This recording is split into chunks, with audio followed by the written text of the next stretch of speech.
Hi, this is Eric at Frog Valley Tropical Fruit Farm, and this is Florida Natural Farming. Today I'm going to put in some more durian trees because I'm putting in a durian grove. I'm also going to talk about fungi in the soil and why it's probably the most important thing you can work towards improving. And I'm going to show you how I plant fruit trees that I buy from nurseries. And the durian tree. I also have a green sapote tree. I bought these trees at from Lara Farms. I like their trees. They do very well here. So I already got this Pomojo green sapote. The soil removed. You have to. I dump the soil in here. I throw it away, and then I rinse the roots. If you take it out of the pot and you feel a tearing sound, don't try to force it. Dip it in water. You can feel how it's tearing because it'll tear the roots apart and affect your tree's ability to grow. So you can see how the roots are clearly growing abnormally from being in small pots, plastic pots. And I've done videos on plastics. I'm gonna try to move away from that, a little bit of plastic, but it just overwhelmed me after being in Los Angeles. And so so this is my durian tree that I bought. I bought two of them, two more, but they weren't ready. So the soil does not move away very easily. So I'm going to take it over to this bucket. I'm not going to put it in the bucket of clean water, but I'm going to take it over to this bucket where I've already rinsed one off. And I just don't want to break the roots. But you can see this durian tree is like growing weird. And I'm positive that I'll be able to grow durian here successfully. I know my friend Jerry in Naples grows 3 different types of durian. So you rinse the roots off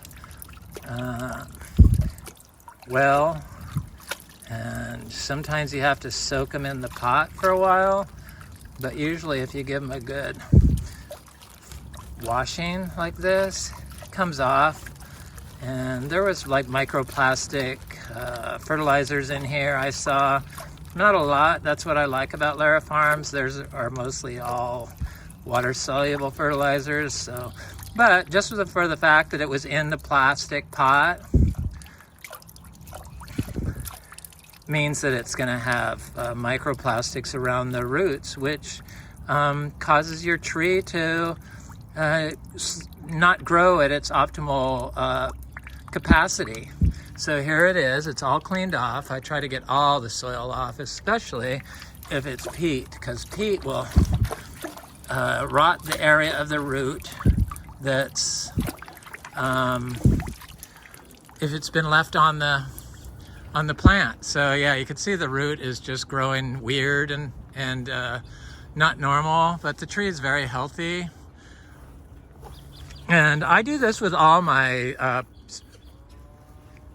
fruit trees that I grow in pots, even my fruit trees that I start here in our soil that I know is clean for the most part. Probably has some pollutants in it from using bokashi compost that I made in plastic buckets, organic, and had put organic food scraps in there. But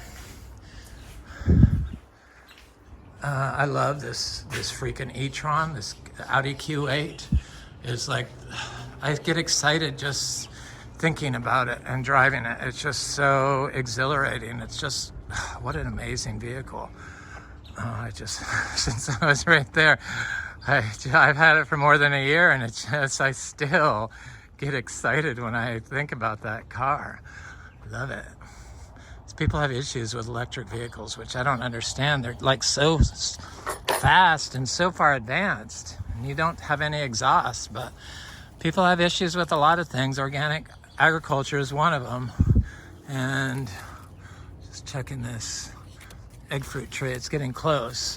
This is a delightful egg fruit.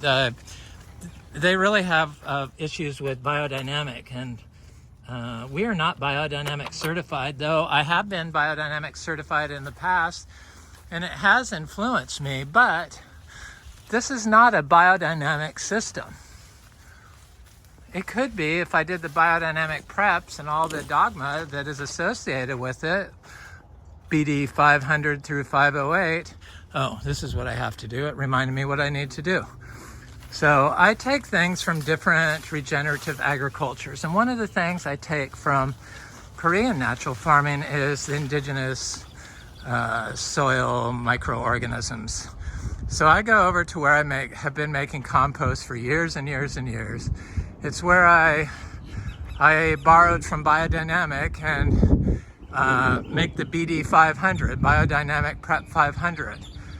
We're not organic, we're not biodynamic, but I totally support biodynamic farms because it is the only true organic clean food certified, available for purchase, even though you can't find it anywhere. But they don't allow plastics, and for that reason it's available. The plastics cause cognitive decline in children, they cause dementia in adults, and there's so many cancer-causing chemicals in the polyethylene and polypropylene that they use for shade cloth that it's been shown to cause lung cancer and breast cancer, liver cancer, all kinds of stuff. And it gets uptaken in your plants when you use it as shade cloth and then put mulch over the top of it. Especially, it goes right into your soil. So you're creating a phthalate, PFAS, forever chemical, PBF, PBS. Those are, the PBAs, but they changed the name and they're twice as bad as the PBS. And they're in your soil forever after you've put them on there, and they get uptaken into your plant, and then you consume them in the food you eat. Just so you know. Yes, I am against shade cloth. So this is where I make my compost. This is my compost pile. I just do a daily manure. It's very small and very low and undisturbed.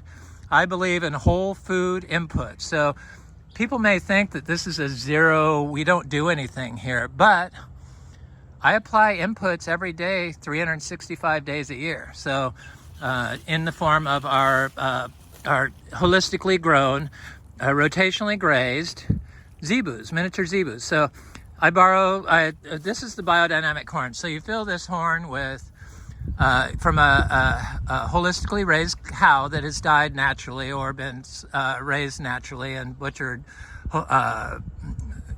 kindly, I guess, is what they say. I bought these horns from Josephine Porter Institute.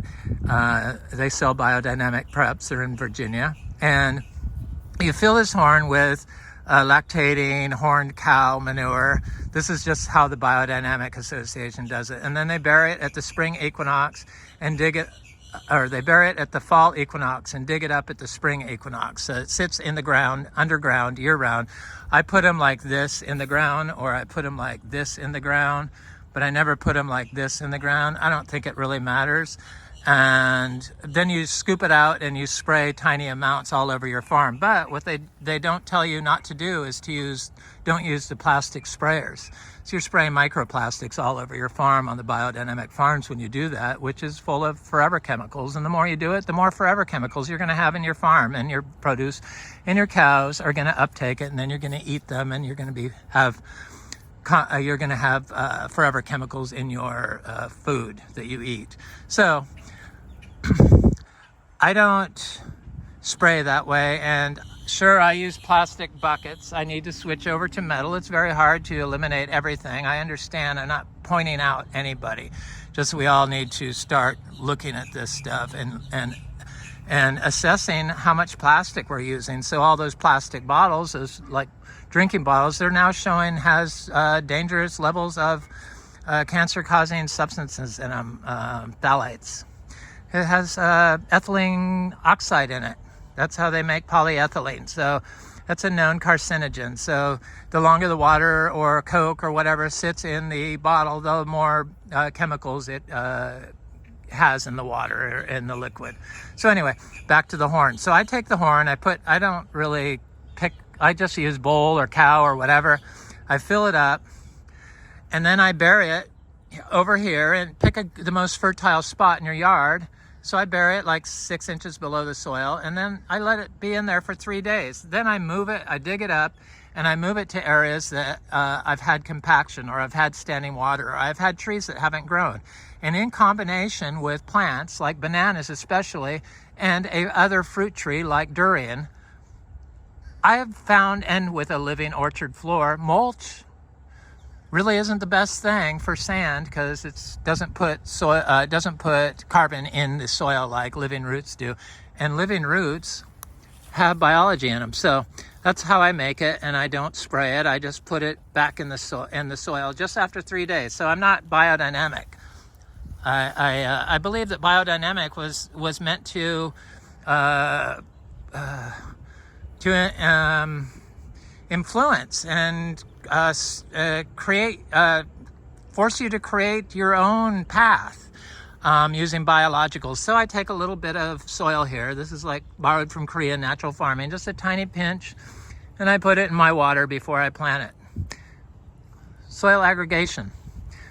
That's a lot, but you only need a pinch, and that's borrowed from Korean natural farming. The grass and weeds is borrowed from Japanese natural farming. It's just a combination of everything that became Florida natural farming. Probably the biggest influence on me is Indian zero budget natural farming, the miniature zebus. The miniature zebus just brought me to another level, and their recipes for pancha gaiva are just amazing. It's for human, animal, ecosystem, plant health. From Ayurvedic medicine. And the indigenous cow of India, the miniature zebu, is as close as we can get to the Panganur cow of India, the only true miniature cow there is. It's Bo indica, and their manure has been shown and pea urine has been shown to have more nutrients and biology than Bo taurus. So it does make stuff fruit, and that's why I apply it every day. And that's how we get such phenomenal results off trees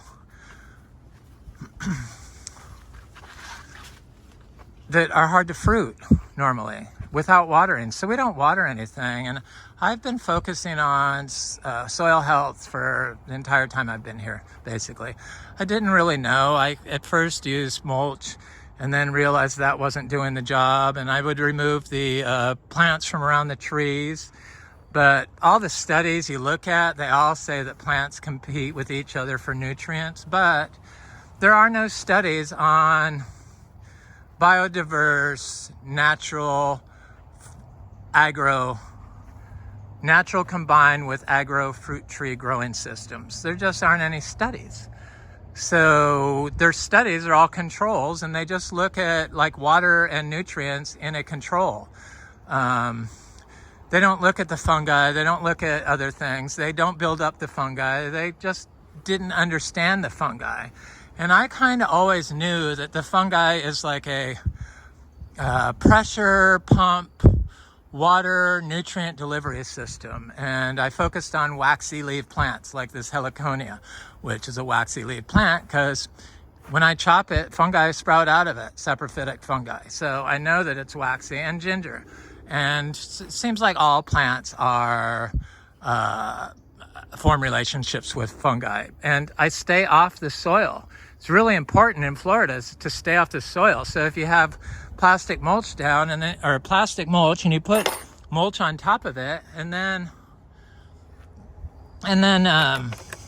walk all over it, it just compacts it, and you really wind up with a toxic soup of microplastics and acidified soil. And it doesn't really hold moisture in the soil. It holds moisture above the soil, and it goes up in the air as carbon dioxide and vapor. It doesn't. This living system holds water and captures water because of the endophytic fungi that reside in the plants, working with the ectomycorrhizal fungi or ectofungi that the fungi that live on the outside of the plants to harvest water at night in Florida and put it below ground and store it. It's all a capture system. And when you have this living orchard floor, it's mostly grass where the trees are, the old giant trees. This is a nitrogen fixing tree. This is a state tree of Costa Rica, the guanacaste tree, the elephant ear tree, interlobium or something like that. Sorry if I don't have the name, but it's a great source of water for all the miniature plants. The plants I'm planting into this system here, because I just knew these things. Information flows to me. It's universal consciousness. Say what you will, that's what it is.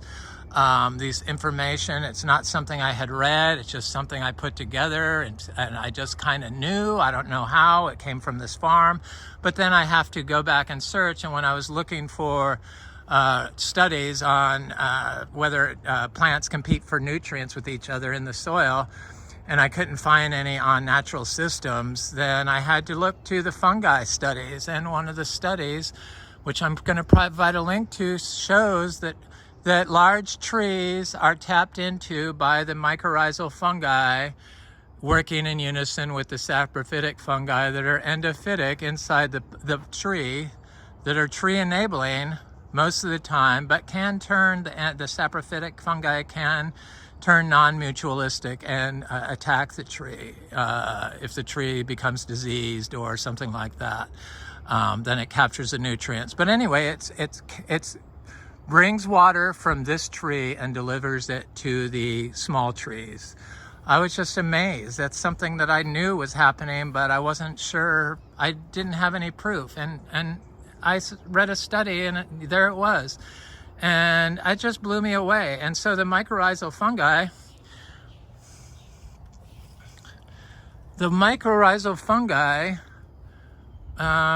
they can reach out 600 feet away from their host and capture large quantities of water and deliver it back to the host plant. And in that water is, so here's my little durian.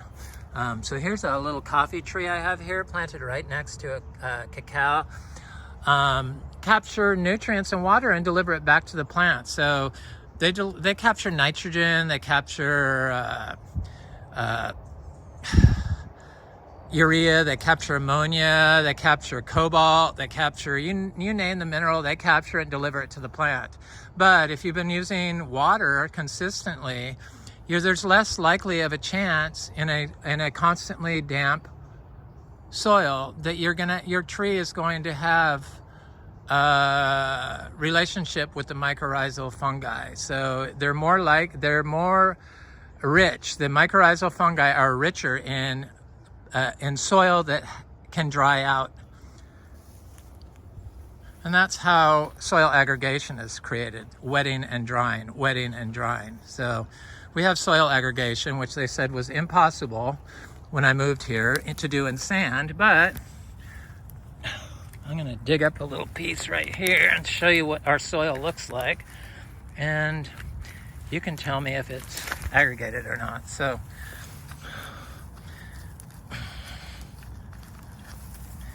this is how our soil looks, and you can see the sand component in there, that white stuff, but you can also see that it's very aggregated. That's what that is.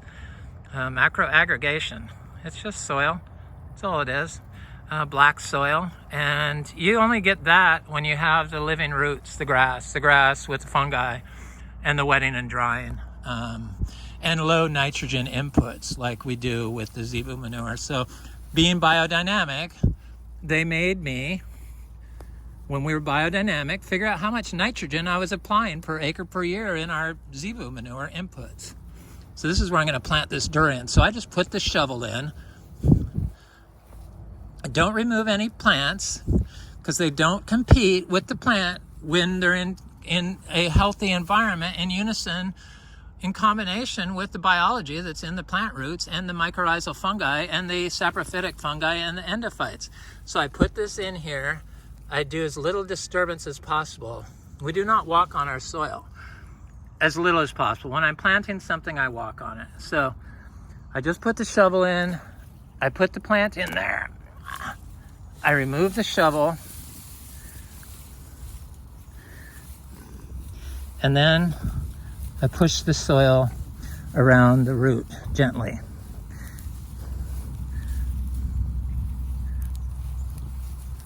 And I don't water it.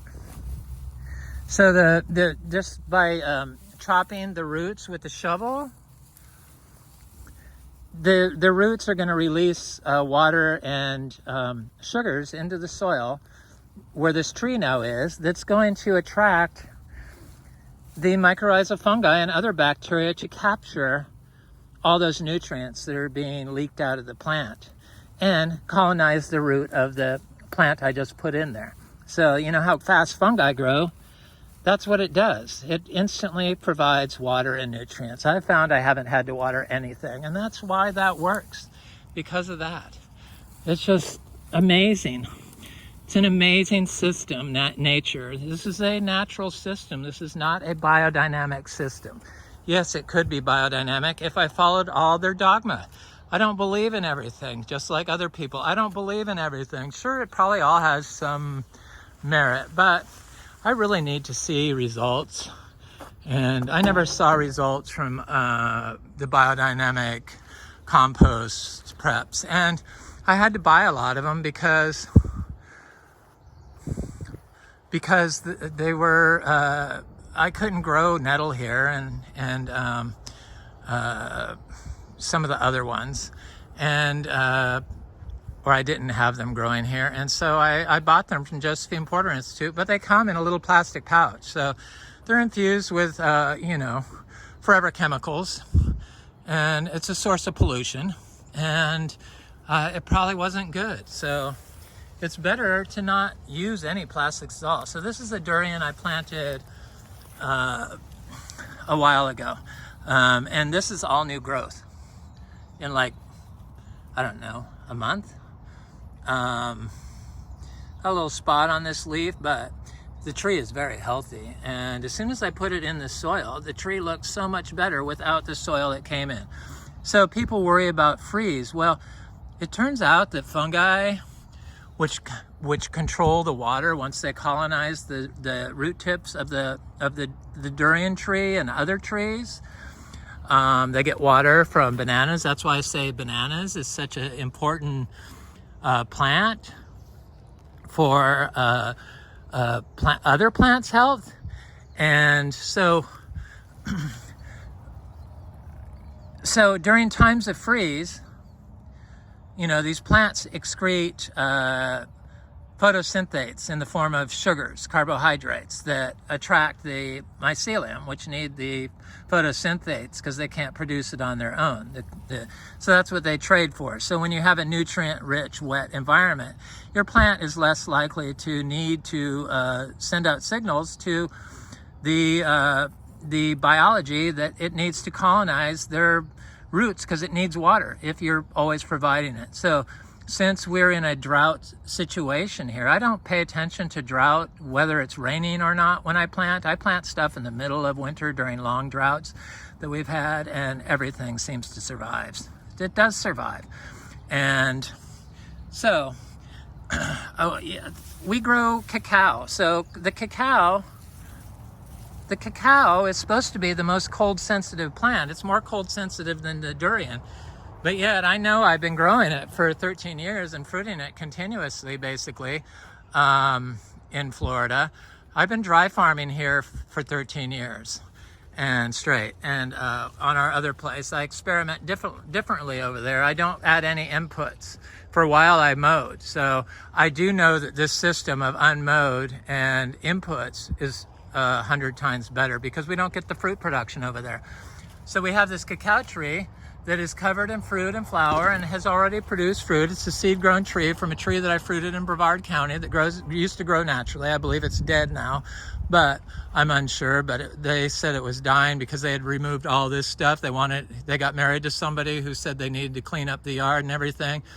And so they removed all the support species, and voila, their tree started dying. So it's a shame, but that's how that works. People want tidy and neat, but you can't have tidy and neat and biology, natural systems in Florida. The soil is just too easy to destroy.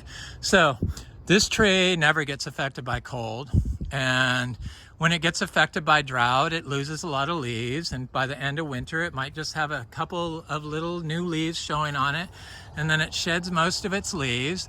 But never fear, it always pops back and looks better than ever the next year, or as soon as it starts getting rain, and it really doesn't affect the fruit.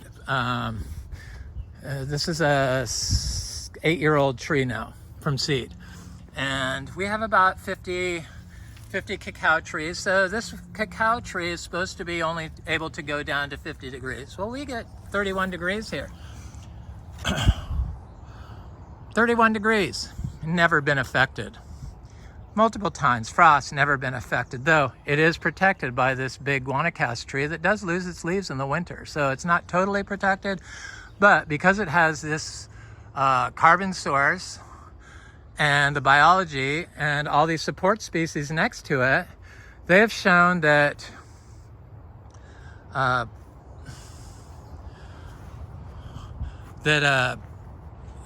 fungi during times of freeze store large amounts of glycerol when the soil temperature drops below a certain amount. Glycerol is made from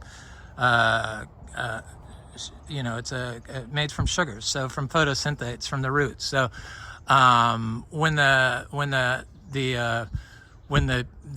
weather gets cold, the aquaporons, that's how water moves through mushrooms and us and through our cells and through plants. The aquaporons are managed by the gatekeepers, the mycorrhizal fungi in the soil, and they allow the outflow and the inflow of water.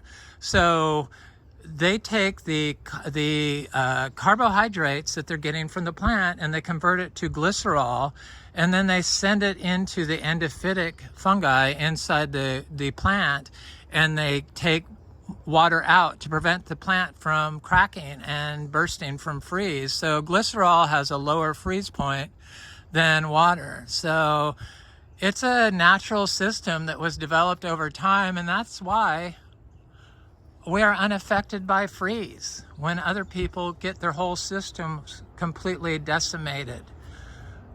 Usually those systems have mulch and mulch with plastic shade cloth. Anyway, I just found this information so fascinating that I knew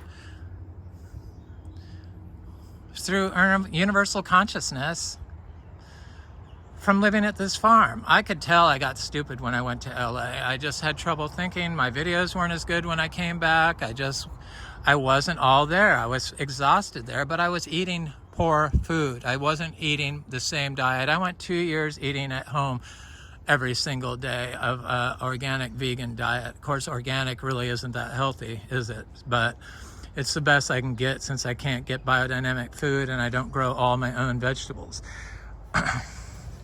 But I noticed, because I spent a lot of time on the boat, so all those microplastics that are, the marine canvas is made from polyvinyl, which is polyvinyl chloride, which is a known carcinogen. And in the sun, they have all these UV protectors. I can't think of the name of them, but they have UV additives, polymers that are known carcinogens. So they cause cognitive decline and dementia in adults. So obviously that was a source of why I wasn't able to think as clearly. This is my little cacao I'm getting ready to plant. They look great. I buy my seeds from Montoso Gardens in Puerto Rico. Brian's incredible. His seeds are incredible. And I also buy them from Oscar at Fruit Lovers Nursery. I would have bought all my durian seeds from Oscar. I usually prefer to plant durian or stuff from seed. But if I can't find stuff and I want to plant something, I will buy it. So this is little cacao I planted. This is the durian. It's right next to that. This is a little pulisan tree that I just planted like a week ago. And this is all new growth since this week without any water. So all this stuff that they say on the internet that plants compete, it's the same way that the information that is out there when you do a search. Are water bottles safe for human use?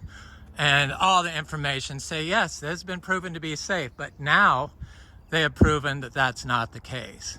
So you can't really believe what you read on the internet unless you really dig deep, which is why I had to go to the fungi research in order to understand what I was saying was true, that these plants don't compete with each other. They don't. It's a mutualistic system. Granted, if a tree overcrowds something and a vine grows on a tree, then yes, it could create a problem and you need to intervene. But where we're at, we're not like have giant trees everywhere, and I just try to remove the vines and I try to remove pepper trees. That's it. But I do not walk on the system. It's really important not to disturb it, and it's really important to use whole foods like just zebu manure, or just your chicken manure, or just your homegrown manures, or compost you made from your chop and drop. But to mulch out all the plants probably isn't the best thing, and I don't hold that against anybody. I don't block people on the internet from my YouTube channel unless they start disparaging me on my own channel and trying to tell me I need to do this or that, and usually it's revolved around mulch. So they just don't listen to what I'm saying, and they just insist that it's better because the internet says so, or because Carlos said it was so. Anyway, I tried to form my own paths and create my own knowledge base, and it's served me well. And my intuition with blocking people on the internet, I blocked a total of 5 people, has served me well also. And the majority of those people have been doctors, or big-time fruit tree collectors, or people that are jealous, I think. So this is the coffee tree from my friends Scott and Bill, and I noticed I had a bunch of cacao growing next to it, and they look really good, and I didn't see them there when I planted them. I find that very interesting, and I don't know where they came from. There's another cacao. There's that durian. So I'm going to do updates on these trees, and I'm going to plant more durians, and now I'm going to plant this green sapote tree. I have some other interesting trees in here. Here's little cacao. We have 3 different types of cacao: Trinitoro, Criollo, and the yellow ribbed one. And then in here we also have like Garcinia dulcis.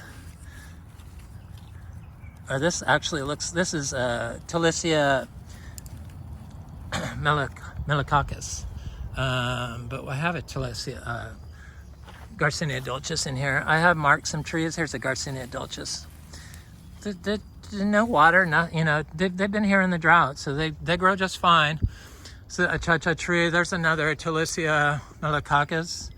I have a bigger Talicia florescii than this one over here. This, I try to plant now away from the path, because I found that the trees that are planted next to the path always suffer. It makes sense because this is totally unusable for most life. So when you mow on your sand, it can, you've stepped on mushrooms on the floor, so it just compacts everything and causes water to run off. And if fungi are responsible for providing your plants for water, they're going to have a real hard time in something that's compacted like this mowed strip here. So when I plant next to it, like this Talicia florescii, the colac tree that I got from Raul in Mexico, I love his seeds too. I put it next to this path, but I didn't have a path. I wasn't mowing the paths. Non-mowed paths probably are better, but it's just so many people come over here, so many friends come over here, that it's just hard for me to not have a mowed path to walk through. And I do like the mowed path better than just the trail. So I always was on the lookout for snakes and stuff. I also have a little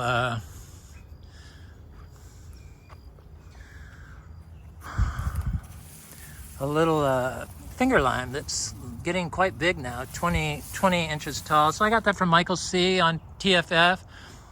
I'm gonna post my video updates. I'm going to compromise. I'm not going to comment or anything, but I'll post my video updates on TFF, on the Florida Natural Farming string that was created by Epiphyte. I'm trying to figure out who that is. I'm pretty sure I do know who it is, but string I created, that he created, I'm just going to replace it every time I do a new video, so it's near the top of that string, so you don't have to go searching through all the non-growing information that's on there. That's my problem with that thing. It's just too much. It goes in too many places, and it affects my universal consciousness. It brings me back to a place where I'm not able to think. So I feel I get all my strength and my knowledge by the strength and power of this farm, and the fact that it's so healthy and the air is so clean,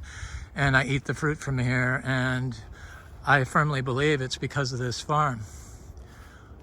So anyway, that's what I'm going to do.